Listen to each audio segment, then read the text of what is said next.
Good evening, good morning, good afternoon. Welcome to the persecution report. Let us take a few seconds for some of the audiences to join in.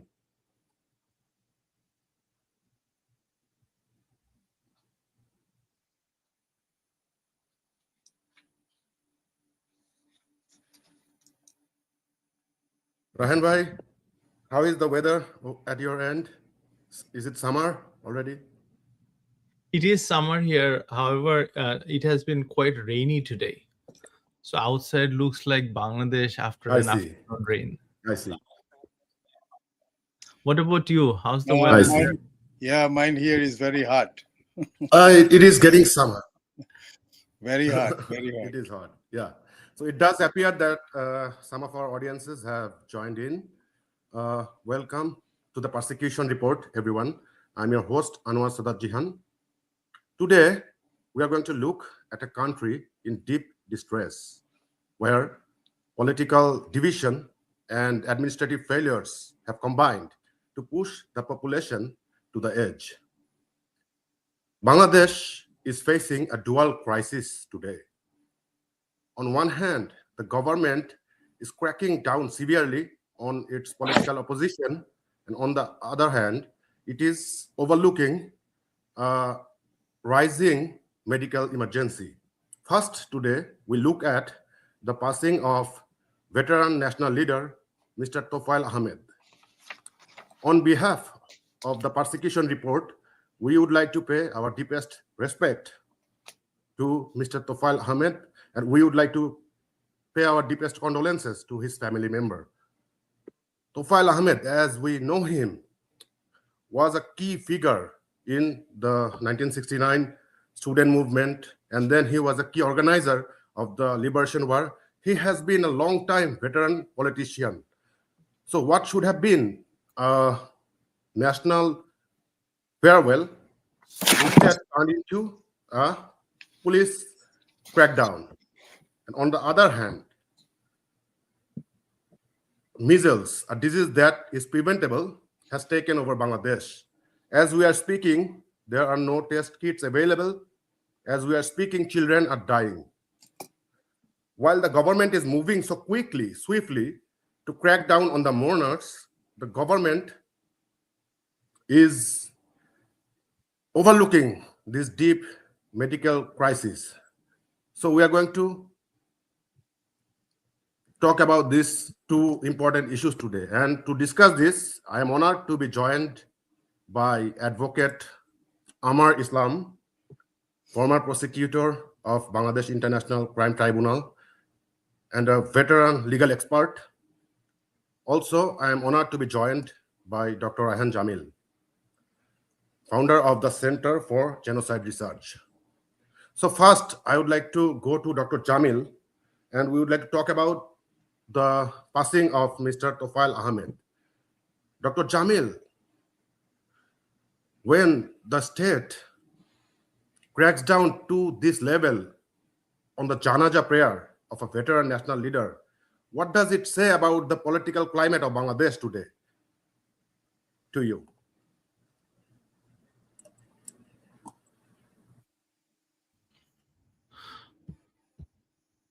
Salam, everyone, and welcome to our show today. I hope you're all doing well and hopefully remaining safe. Thank you, Jihan, for giving me the floor to answer this important question. Let me start with something that many people in our international audience may not fully know. Because to understand what happened at the Taqwa Masjid in Dhanmondi on June 1st, how the government cracked down on mourners of Tofail Ahmed in his Janaja, at his Janaja, you first have to understand who Tofail Ahmed actually was. On February 23rd, 1969, a crowd of nearly 1 million people gathered at then Racecourse Maidan in Dhaka. Then West Pakistan was forced to release Bangabandhu Sheikh Mujibur Rahman from prison after the mass uprising of 1969. And it was Tofail Ahmed specifically, who was then the vice president of Daksu, the Dhaka University Central Students Union, who stepped up to the microphone and formally announced the title of Bangabandhu on behalf of the people of Bengal to Sheikh Mujibur Rahman. Bangabandhu means the friend of Bengal, and from that day onwards, that title defines our founding story, our founding father, and everyone who knows Sheikh Mujibur Rahman knows him as Bangabandhu. Right? So Tofail Ahmed did not just attend or participate in the liberation war. He helped name the man who led our war of independence, our liberation war. He then, Tofail Ahmed, then served as one of the 4 regional commanders of the Mujib Bahini in 1971. He won 9 elections, Jihan, 9 elections across 5 decades. And that is the history of Bangladesh. 5 decades, Tofail Ahmed had won 9 elections. And he was still a parliamentarian at the age of 82, still fighting for the country's democratic soul. Now, what we know from this, what we can gather from this about this person's life, the legacy, is this person, Tofail Ahmed, is the man who gave Bangabandhu his name. And when he died on June 1st, 2026, people came to the Taqwa Mosque in Dhanmondi to pray for him and say goodbye. They chanted Joy Bangla. Joy Bangla is the cry of our liberation war, Bangladesh's liberation war. The slogan that men and women used screamed as they picked up arms against the occupying forces of then West Pakistan. Right? At least, as far as you know from the national media, at least 7 of these mourners were detained by the baton-wielding police. What did the government state for this? What reason did they state? The government said these people were blocking a road. This is what the regime calls a security threat. The liberation cry at the funeral at the mosque. So Tagore wrote in his poem Chitto Jetha Bhoy Shunno in his collection Noibeddo in 1901 that where the mind is without fear and the head is held high, right? Tagore was writing about what freedom actually means. This regime, the Jamaat Yunus regime, followed by the Jamaat BNP regime, is the answer to what it looks like when a government decides to do the opposite, Jihan. When the head must bow, when the mind must stay afraid. And it did not stop in Dhaka, right? These people took the same paranoia to Bhola, where Tofail Ahmed's home district is, and deployed heightened security there as well. The Jamaat BNP regime did not want ordinary villagers to gather and mourn a son of their own locality. That is not crowd management, Jihan. That is the fear of memory. So when you asked about what this means for the government, I would definitely say this shows the thinking process of the current government. Back to you. Thank you, Mr. Jamil. So it sounds like that this government, as part of this larger anti-Bangladesh alliances, is busy focusing on erasing the memory of our nation itself. But now let's switch to the legal aspects of things. Like, what does the law say about it? I would like to come to Advocate Islam about it. Advocate Islam, from a constitutional standpoint, how can a state justify using police action on mourners? Where does the law draw the line between maintaining public order and violating the fundamental right to assemble and to mourn? To you, Advocate Islam. See, first of all, every citizen of Bangladesh have constitutional rights to play with, and there is a guarantee that given to the public, to the citizens, having the liberty for the peaceful assembly, and also the mourning like this for a famous leader automatically generates a lot of people to come over there. So this is, you see, in one sense, Bangladesh is a Muslim majority country. This religious freedom to apply, that also guarantee as a citizen for those things that, like when mourners are coming to this last pray to say bye to this humble and famous leader who were just my previous person told that gave the elaboration about his role during the birth of Bangladesh.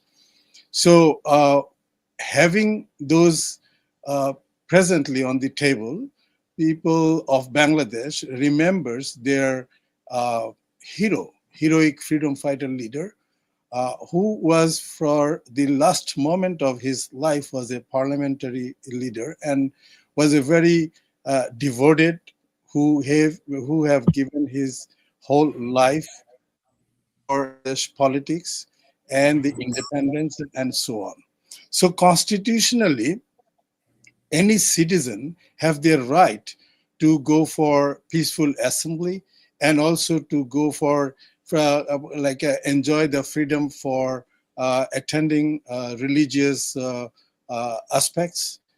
So this is a part of the religion too. So it's a first instance that I have seen to wants to string attached with another event that I have seen that in the occurrence, which is criticizing that occurrence, that Jamaat people were trying to stop on the street to those normal citizens, those who are trying to attend the Janaja, the last prayer, morning prayer. So that is another is a criticism, and they cannot, no one can stop any citizen from their enjoying their religious freedom.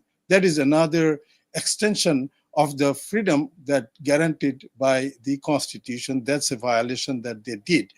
And the current state operated law enforcing agencies, they were given some limitations inside the morning for celebrating, separating people, or stopping somewhere to limiting the number of mourners in the situation. Instead, they should be facilitating so that the people can organizedly discipline, maintaining the discipline, can accomplish with their religious duty towards their leader.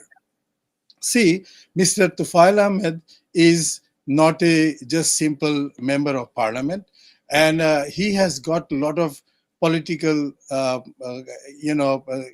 what is called this, like a humbleness towards the opposition leaders too. You remember that when Sadiq Hossain Khoka passed away, he went there in the morning and he was in the first row to show the respect of departed soul of Mr. Sadiq Hossain Khoka. It is a humbleness of a politician towards the other, because everybody does have the right to enjoy their political rights, which is already enchanted or incorporated in international covenants like ICCPR, as you know it. So those rights of a civilian of this earth and rights of the civilian of a particular nation, they must enjoy their freedom of expression, freedom of religion, freedom of assembly. All this stuff is guaranteed in the Bangladesh Constitution as well as in the international covenant. So and also I wanted to string attached with another thing that Fakhrul Islam, Mr. Fakhrul Islam, the General Secretary of BNP, he enjoyed equal privileges when he used to go to Bhola for political activities, and Mr. Tofail has given him his house to enjoy with the equal privilege that given to the General Secretary, Mr. Ubaidul Qadir, as a Secretary of Awami League. So this is that environment,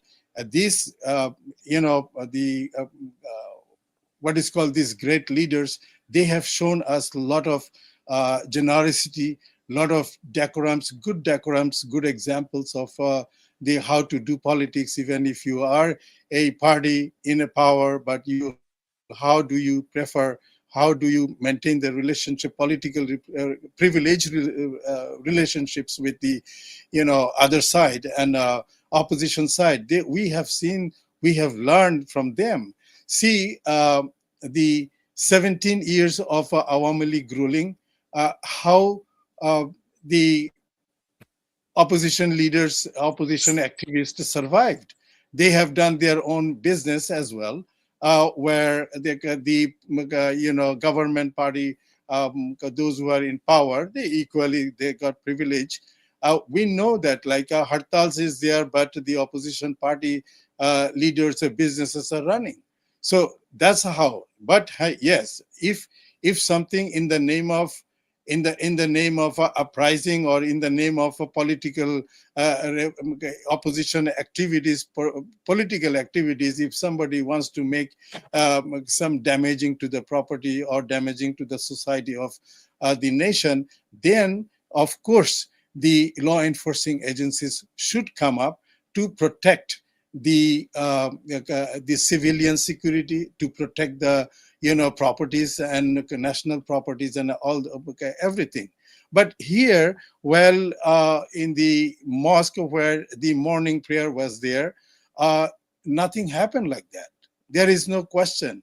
Instead, there were people went through with their broken heart to say bye, have the last prayer to their leader. So the politically, a government should have privileged, because all the citizens must bear their equal rights and privilege under the constitution. So this is the thing that legally they have violated, and they have shown some muscle using the government law enforcement agency as a muscle play against the mourners, and which is widely criticized. Jihan, is it okay if I add a little bit to what Advocate Islam just said? Sure. Yeah. So Thank you, Mr. Yeah. Yeah, thanks. Yes, Rahan bhai, go ahead. Kind of going off of what Advocate Islam was saying, this is what I want the international community specifically to hear clearly. Like Advocate Islam was sharing about how Tofail Ahmed showed the decency of attending the funeral of his opposition party's leader, who was also a freedom fighter, right? Sadek Hossein Khoka, who was a political opponent, not a personal one, right? Who died in 2019. He went across political lines because that is what decency looks like. That is the Awami League tradition under Prime Minister Sheikh Hasina's leadership. Dignity, even in grief, even towards rivals. So if we fast forward to today, Jihan, you will see that same Sadek Hossein Khoka's son, Ishraq Hussain, who was installed by the court, not through election, as a mayor of Dhaka City South, right? He personally initiated, right? He sent bulldozers to break down, to destroy a symbol of our independence, the Dhanmondi 32 residence, right? And that is something that is beyond expectation from the son of a freedom fighter whose father's death, right, was attended by Tofail Ahmed himself. Under the same regime, this Yunus Jamaat regime, the Dhanmondi 32 was destroyed. It was the home place of Bangabandhu. It was the house Tofail Ahmed held preserved as a museum. That was destroyed by Ishraq Hussain primarily in February 2025. Tofail attended the father's funeral with respect. The son, political world, helped erase the building Tofail had fought to protect. So if I may wrap up on this thought, Jihan, I would like to use a little bit of quote or information from one of my favorite authors, right? Gabriel Garcia Marquez wrote in one of his books long time ago, the book titled The Autumn of the Patriarch in 1975, about a Caribbean dictator. Marcus showed that the most paranoid tyrants are not afraid of armies. The most paranoid the most paranoid tyrants are not afraid of armies, they're afraid of songs. They're afraid of crowds who grieve together. They're afraid of memory. They're afraid of memory. What this Jamaat BNP government, backed by the war criminal collaborators of Jamaat Islami, has revealed is exactly this. Exactly this. The government that sends riot police to a janaza is a government that knows its own legitimacy is hollow. You can detain 7 people praying outside a mosque, but you cannot detain Joy Bangla. Back to you. You cannot detain Joy Bangla. And I Yes. also would like Thanks, to add Anil. something with Advocate Islam, whatever Advocate Islam was talking about the opposition businessmen and opposition They leaders enjoyed uh, liberty. They having a enjoyed liberty to do their business at that time also. right. And why is that? That is because Prime Minister Sheikh Hasina, when she became the prime minister, she became the prime minister for the whole country, Whole country, not right? not only for her party. But what we are seeing today is there is no rights of more than half of the population. So this is quite opposite than what Prime Minister Sheikh Hasina has established as a political culture in Bangladesh. Now, I would like to come to Dr. Jamil because Dr. Jamil worked with health communications. Also, you communicate with the grassroots people in Dhaka. Now, we are going to switch our focus to the measles crisis that Middle Bangladesh is class. facing, and thousands of children are actually dying, not hundreds. The government number is 500 plus, but the actual number is in the thousands because not all cases are being reported and we don't have enough testing kits as we are speaking. And the most vulnerable groups are in the slums, urban slums of Dhaka, and also the orphanages. There is no treatment available in the orphanages. So, Dr. Jamil, since you have some information on the slums and the orphanages in Dhaka, right? What is your thoughts on the government, like why the government is failing in those areas? Why the safety measures are failing? Why there is no safety measures? Why there is no medical treatment available in those most vulnerable areas? To you. Thank you, Jihan. This is a very important issue and aspect for all of us as Bangladeshis, regardless of what political affiliation we adhere to. Right? If we take a quick look back, Jihan, Bangladesh's vaccine program was something the country and the world itself was genuinely proud of. Why? Because under Prime Minister Sheikh Hasina's government, measles vaccination coverage exceeded 95% nationally. 95% or more than that, right? Gavi, the International Vaccine Alliance, that funds immunization for low income countries, cited Bangladesh as a regional model. The World Health Organization said that measles elimination is on the horizon for Bangladesh because of how Prime Minister Sheikh Hasina's administration took care of it, administered it. That was real, documented, internationally recognized progress. This system did not collapse by accident. This system did not collapse by accident, Jihan. And let me tell you what I mean by that. UNICEF confirmed that by 2025, nearly 5 million children in Bangladesh were either completely unvaccinated or had received only one of the two doses that this vaccination requires. 5 million, 50 লক্ষ শিশু. That immunity gap did not open up in a month. A UNICEF official told CBS News directly on the record that the Jamaat Yunus regime attempted to change the vaccine supply chain last year. And those changes caused delays. That is not my analysis, Jihan, right? This is from UNICEF. Mm-hmm. This is what the United Nations Children Agency said it out loud.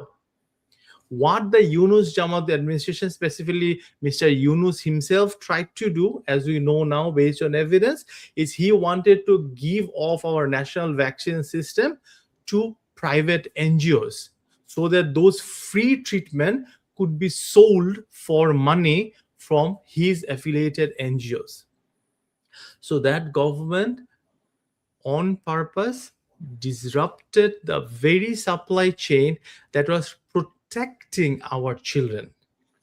That supply chain was protecting our children, Jihan, and this government on purpose ruined it. And then a measles outbreak consumed at 58 out of our 64 districts as of last month. So the WHO, World Health Organization, formally notified the world of this outbreak in April 2026.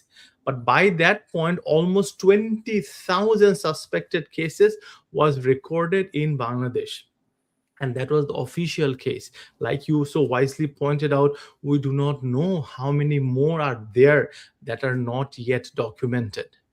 And even if we go by this UNICEF, the WHO number, this out of this almost 20,000 children, 20,000 people, 79% were children under the age of 5. Let it sink in. Almost 80% of those 20,000 are children under 5. The Lancet, which is one of the most authoritative medical journals in the world, published an emergency analysis that showed the infectious disease hospitals in Mohakali, Dhaka, admitted almost 600 suspected measles cases in just the first quarter of 2026. And we have just stepped into the second quarter.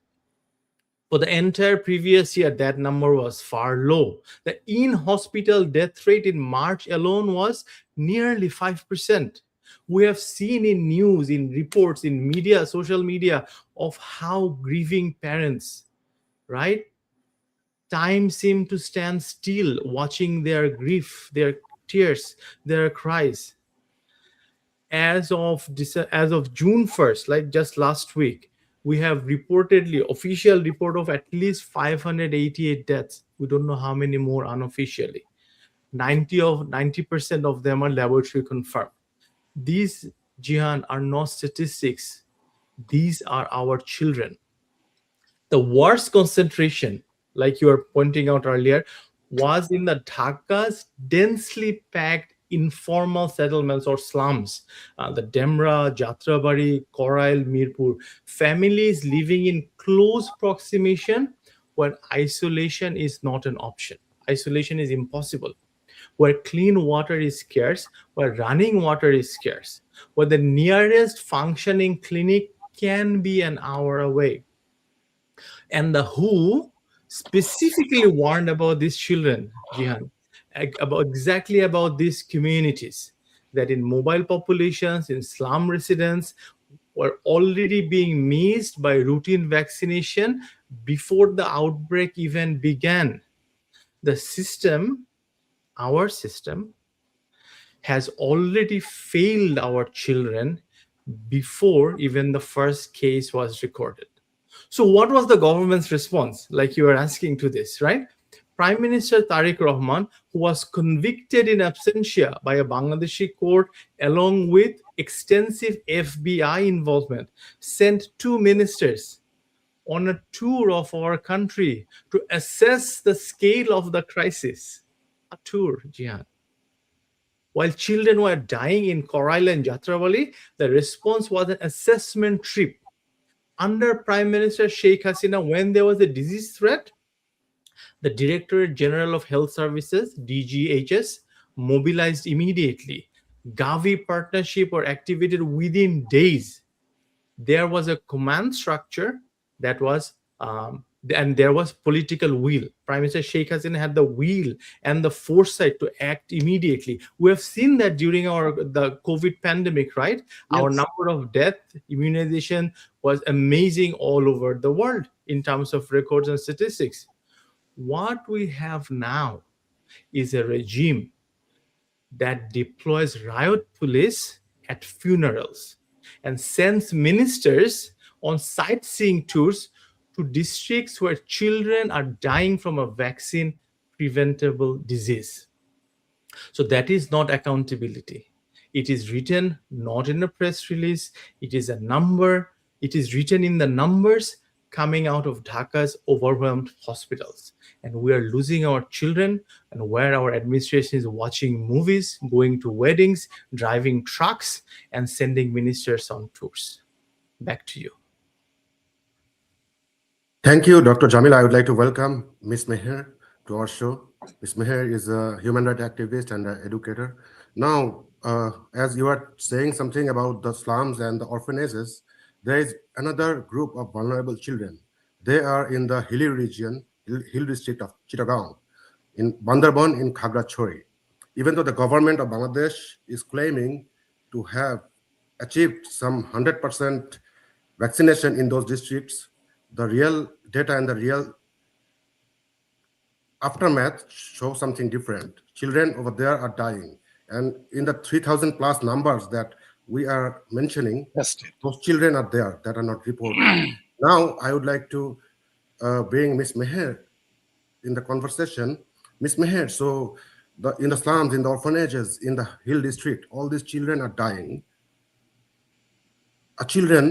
One children dying is too much. One children, let alone 1,000. One children death is too much.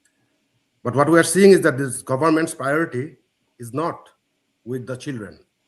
So, Ms. Meher, where is the accountability within the administration, and where is the accountability, and how the people can hold the government accountable to you? Thank you, Jihan. It is so tragic that we have to sit together and talk about children dying. It is tragic itself already, and I am not gonna go in detail with the numbers, because we all know the number that government is giving us, it is no way accurate. And it is not only me saying, the hospitals and the doctors, they're claiming as well that they are not getting the data that they are in need. Now, about accountability, there are a couple of things going on simultaneously. Now, sorry, is the noise coming from my end? No, it's all. Okay. When the government, they decided to go through an open tender process, sidelining UNICEF, they came up with a very serious allegation. That allegation was corruption. So they basically claimed there is to getting the vaccination from UNICEF, there's a corruption took place, and that's why they decided to shift their vaccination tender process and everything. This is a quite serious allegation against a world-renowned organization like UNICEF. So rather than I am talking, I will urge the UNICEF to come forward and ask the government, Muhammad Yunus's government and Tariq Rahman's government, what evidence they have to claim such a huge thing to claim against UNICEF. So that is one. If they claim something like that, it is their responsibility to show the evidence, what kind of evidence they have. And secondly, Raihan Jamil Bhai was already talking about accountability a little bit. Now, Mr. Tariq Rahman, he has a duty of care towards our people. Now, he can show that duty of care in a couple of ways. One way, the action of the government, and we've been very, very sure when even in government calculation, more than 600 children die. Of course, there was a lack of duty of care in terms of the government. Secondly, Raihan Jamil Bhai said it already. I'm so sorry. I missed first half, so I'm sure I'll be repeating some of the things. Mr. Tariq Rahman, when children were dying inside a hospital, they were lying down in the floor because there was no bed available. When the parents, they were running like they have lost everything, they were unable to provide the care for their children because, very simple, they cannot afford. The prime minister of that same country, he was taking his wife and daughter to cinema, to theater, completely ignoring the tragic death of the children, the parents, what they're going through. And we know very well, I am a parent here. I'm sure in the screen, some other people, you are parent here as well. When a child die, the parents die at the same time. So where was the accountability? Forget about a prime minister as a person. And as a prime minister and as a government, what they did, first they tried to shift the accountability to Sheikh Hasina's government, saying because of Sheikh Hasina did not do enough, that is why that tragic death and that tragic situation is unfolding. When there was very open public data was available, and that people started talking about that public data, how Sheikh Hasina herself won the vaccine champion award from the UN into 2019. And we have seen how she dealt COVID situation when COVID vaccination was available in Bangladesh. And I am being in UK. I got the vaccination much later then from my friends and family in Bangladesh. Anyway, when those data come out, they did not have many things to say, but they were keep going on with the same thing. And Jihan, after that blaming and everything, what did they do? Have you seen any combined effort took place to tackle that situation? I haven't. Okay. I was reading some of the newspaper day before yesterday. Even the doctors, the health officials, they're retired. They are keep complaining, saying to tackle that situation, we need more data.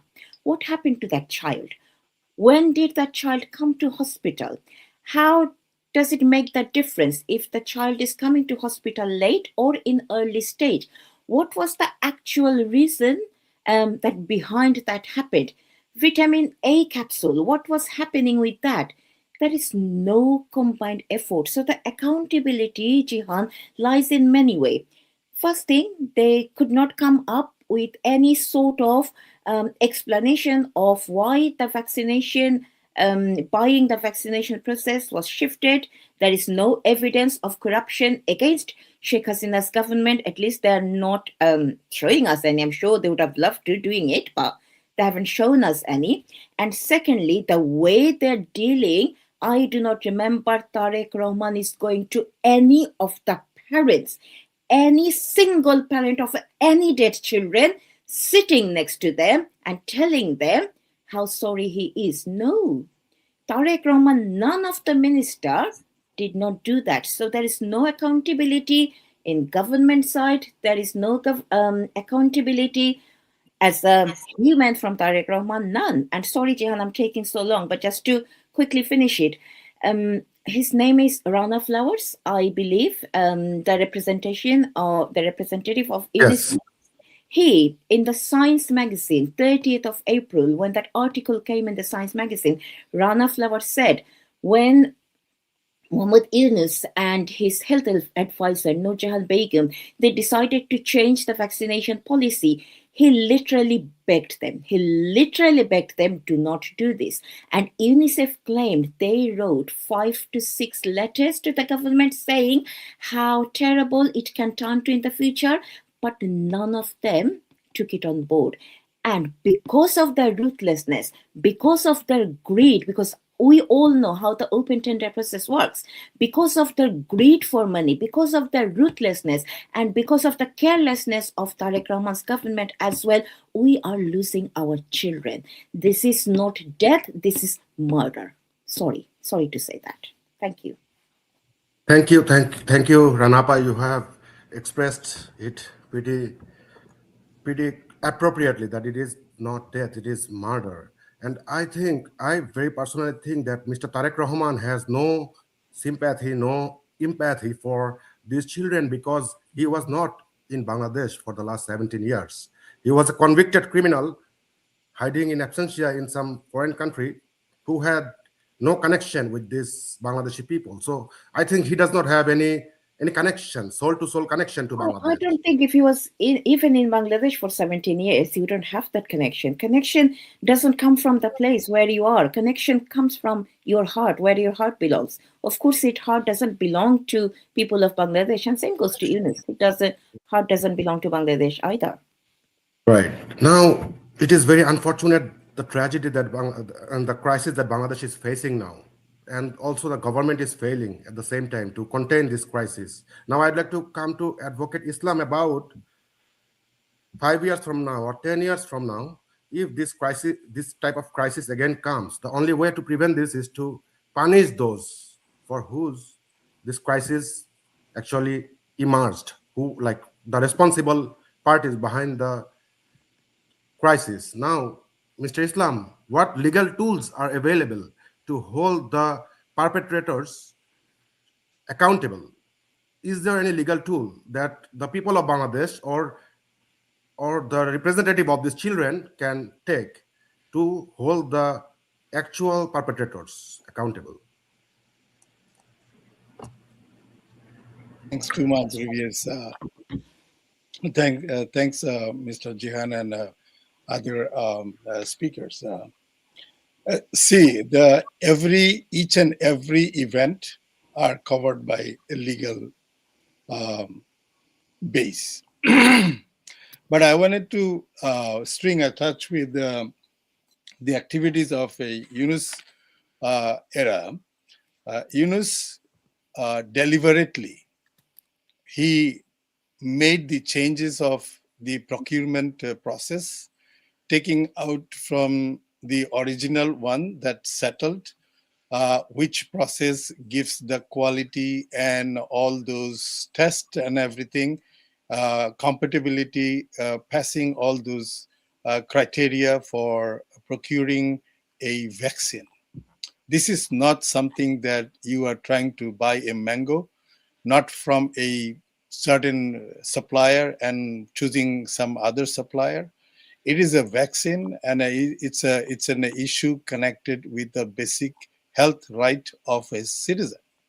And basically, especially the women and infants or childs are more vulnerable from this kind of diseases. To taking to that actions, what I remember his 000 formula and targeting the uh, the mass individual by the principle of his what is called this Grameen program, the microcredit system, and he targets the same way when he became the chief advisor of the country. What he targeted to make 0-0 all those society, targeting the poor section, those who cannot afford all this vaccine personally. He is a targeter of, as the other speaker told, that it's a murder. It is a planned murder of not only one generation. You gave an example about 5 years or something. It's not that 5 years. Calculate this way.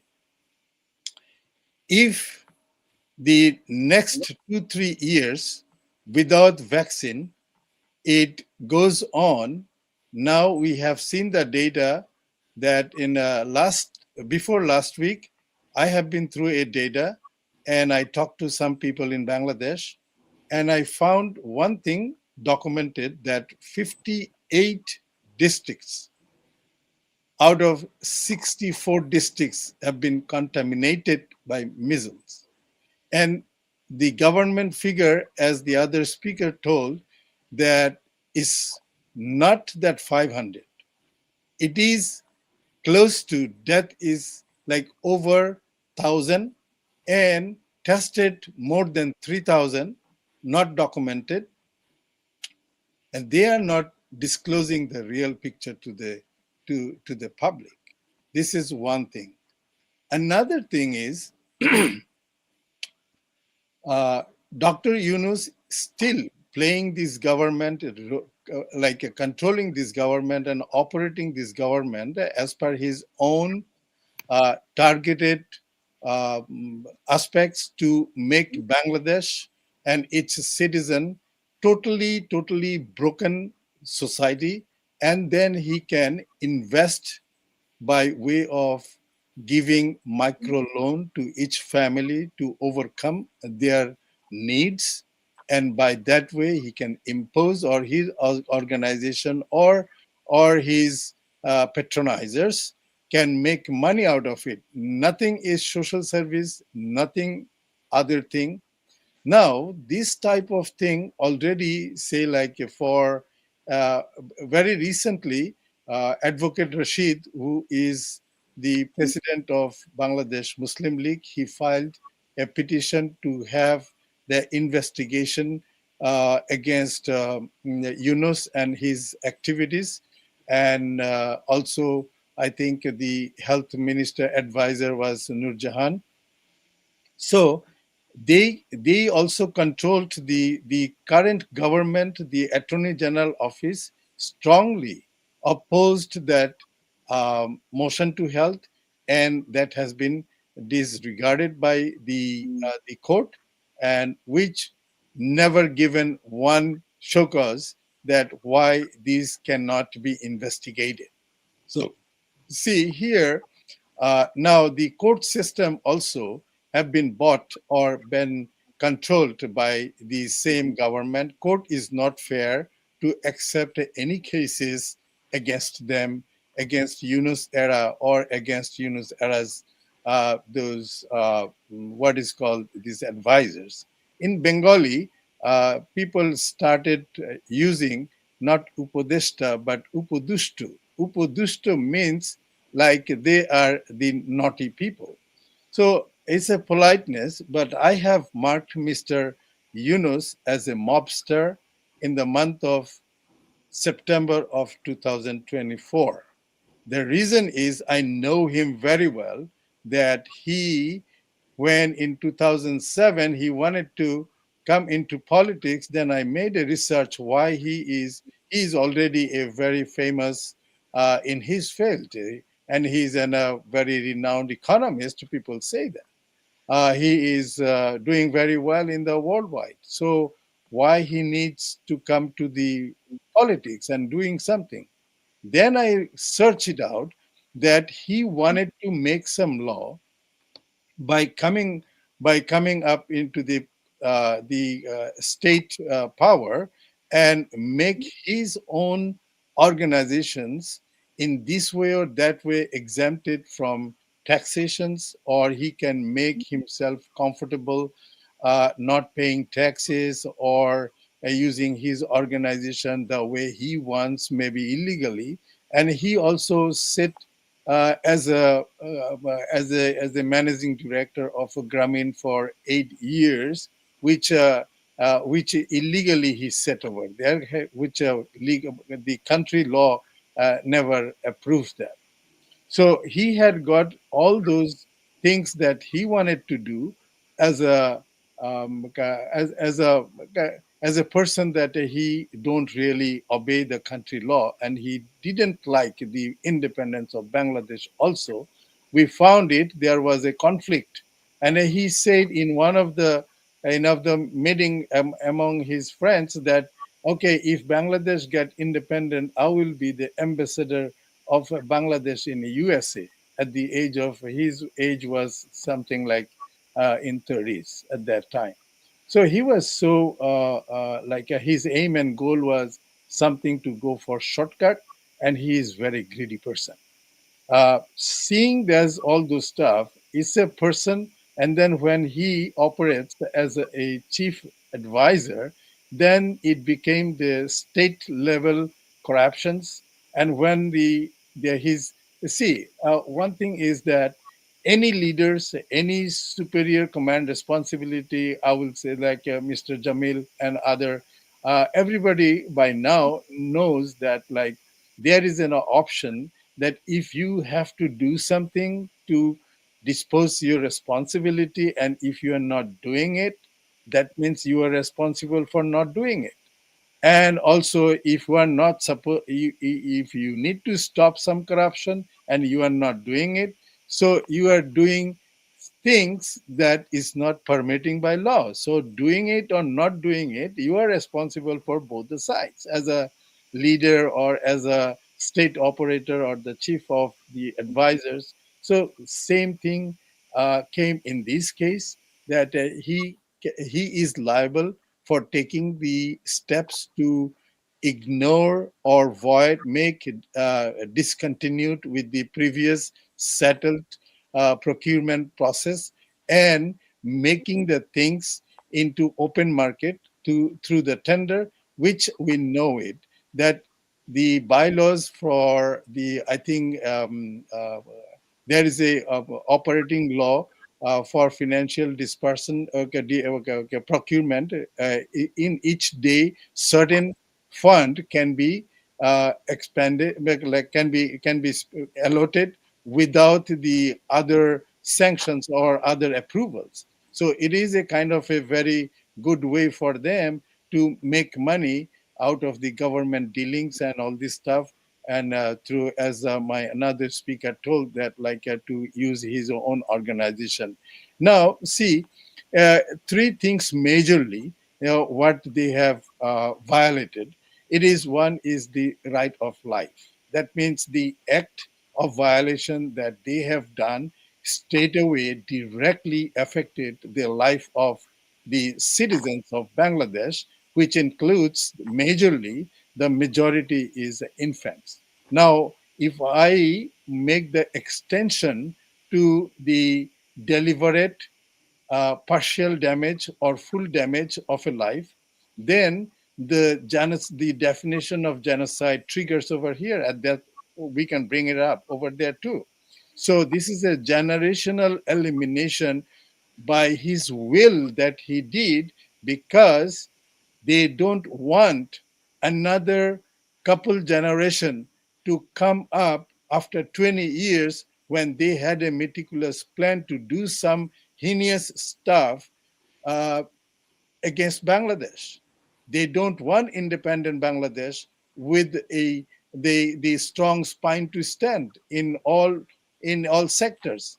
You see, in 18 months, what he did, he spoiled, broke the educational backbone. He spoiled the business and commerce backbone. He security, the social security is gone. People cannot go outside and talk freely. See, they use the police and enforcement agency to control, to suppress the freedom of expression, to suppress the freedom of assembly and all this stuff. So there is no country, society which is regulating as per law in Bangladesh. Just right now, starting from the fall, the shift of the government from 5th of August 2024. So this is a meticulous plan still continuing. By generation, they will make this generation wipe it out, and there is no people after 20 years, those who will go for some uprising or some demanding on the street for their own rights. You will not find a generation. That's the futuristic plan to damage the whole society, wipe out the generation. Now this government is continuing with the Yunus's plan. Otherwise, they could have made a priority to the measles case. The priority have not been given, as my other speaker said. Like priority has given to other way, driving some cars, going to cinemas, going to those things and whatever. The if you are a nation's leader, if you are a prime minister, you cannot sleep for silently like that. It is, if you are silently, you are not doing that, also you are responsible for doing the crime of killing people deliberately, because you didn't took the action to meet to make mitigation of those the death of the people. Now, the thing is, what the legal challenge can be done, as you said, like after 5 years, not after 5 years. The moment the Bangladesh court system is fair and welcoming and following the due process, what people can do, or the human rights organization or the any organization or any other or international organization on behalf of this mass measles killing, they can file under public interest litigation.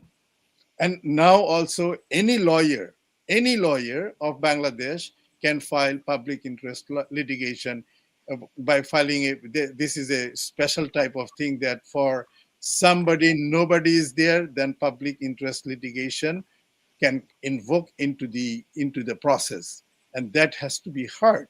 Now, the Bangladesh legal system, still, the judges are not in that position to play their neutral and open-hearted, judicial mind.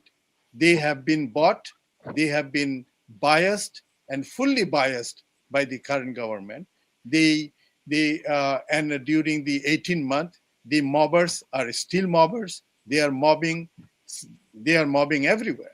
They are mobbing against a particular, particular section of people in Bangladesh. As you said, like 50% is not 50%. 60% Bangladeshi citizens were embargoed, were prevented to come to the election. That never happened after 1971, liberation of this country. Never happened. Last three, people say a lot of stuff. Last three Awami League government. Awami League government never imposed any restrictions on any political party to apply their activities, political activities, nor they forcefully prevented anyone from joining the election. They number of times, time to time, they invited all those political parties to come and participate into election. It was BNP and other parties' choice not to participate into election. That is their failure. They, on the other side, have choked their supporters from casting votes. That is another degree of offense that being a political party and political leaders they have done. So this is the Thank you. of Bangladesh. What I wanted to say, there is a very specifically for these violations or any other mob violations or any other criminal activities that the victim people or on behalf of victim, public interest litigation, anything that happens massively, public interest litigation is there. Thank you, Advocate Islam. So, after hearing all three of you, what it sounds like is that in 2026, the greatest national security threat for Bangladesh is Dr. Muhammad Yunus, Yeah. not those mourners on the street. The greatest threat for Bangladesh and Bangladesh's existence is this crooked, corrupt human being known as Dr. Muhammad So Yunus. greedy and heinous greedy person.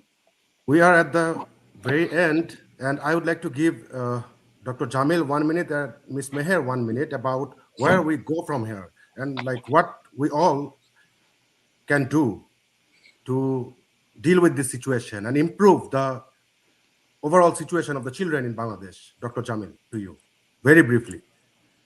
Of course. I enjoy being brief. The thing is, I think what we're seeing now in Bangladesh from the common people is where hope lies. We're seeing people from all over the country, irrespective of class and occupation and education, they have started to rise up and protest. I think, from my point of view, that's where hope lies. But the moment the government needs to realize, or the moment it realizes that they don't have solid ground under their feet, is when hopefully they might start doing something positive. One can only hope. But like Advocate Islam was elaborating for us so eloquently, we don't see any signs of that. And I have a feeling that this is the last time that Muhammad Yunus may have left Bangladesh. I don't know if he's ever going to come back. If he does and we have the proper administration in place, things will be much different. He won the Nobel Prize for Peace, and look what he has done for peace in Bangladesh. Back to you. Thank you, Dr. Jamil Ranapa. Um, Thank you, Jihan. Just quickly going back to what Jamil Bhai said about Nobel Peace Prize. If I can donate a large amount of money in a politician's account to go for the election in USA, I'm sure I can win something like that. So I'm not going to go into that whole debate about Nobel Prize, but I'm just going to quickly point out Muhammad Yunus, he did not only destroy the measles vaccination, he actually destroyed the whole health sector of Bangladesh. So all the vaccination program, not only measles, the rubella, BCG, diphtheria, whooping cough, all this vaccination, they fall under one program. It is called the sector program, OP. And the sector program started in 1998 and everything was going smoothly. Bangladesh was doing exceptionally well in vaccination, renowned worldwide.